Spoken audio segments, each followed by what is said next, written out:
سلامونه او احترامات. یو ډیر دردونکې خبر چې همدا اوس زموږ مخې ته تیر شو. په هریپور کلي کې یو خاوند را پاڅېدلی دی او ول یې خپله ښځه قتل کړې ده او بیا یې خپل سکا ورور ویشتلی دی. خو غواړئ چې د ټول خبر او تفصیل نه خبر شئ، ویډیو کې را سره تر اخره پاتې شئ چې د ټولو معلوماتو نه خبر شئ. خو د ویډیو شروع کېدو نه وړاندې کوم ملګري چې زموږ په چینل کې نوي دي او زموږ چینل قرار کلک یې نوي سبسکرایب کړئ، نو مهرباني وکړئ زموږ چینل سره ضرور سبسکرایب کړئ او سره د ټلې نشان هم ووهئ. درنو دوستانو، دا واقعه څو ورځې مخکې شوې ده چې په دروازه کلي کې خاوند را پاڅېدلی دی او خپله ښځه یې وژلې ده او ورسره یې خپل ورور هم قتل کړی دی. د دې قتلونو باره کې مختلف خبرې او مختلف قسم رنګ ورکړی کیږي، خو نن تاسو سره دغه تفصیل او حقیقت شریکوم چې دا کار یې ولې کړی دی او په څه بنیاد یې دا کار کړی دی.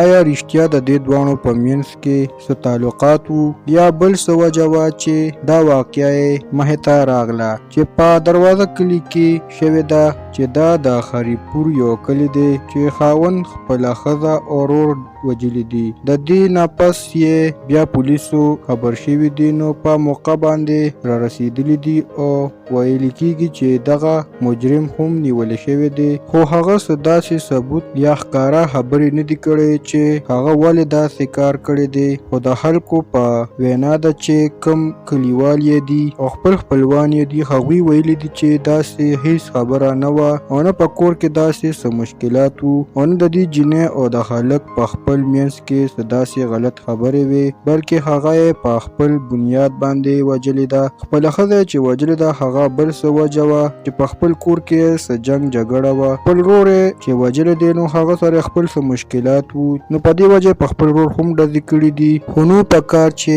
داسې کار یې کړی وو ځکه چې دا هلک داسې معلومیږي چې نشه یي وي یا ذهني مریض وي او یا نور څه مشکلات ورته وو. خو پولیسو له پکار دي چې عدالت ورته سخته سزا ورکړي او پولیس هم ورته سزا ورکړي چې هلک تینا عبرت واخلي. دوستانو، دا و زمونږ نننی خبر چې د سره مو شریک کړو. د بلې ویډیو دپاره درنه اجازت غواړم. د لوی الله په امان.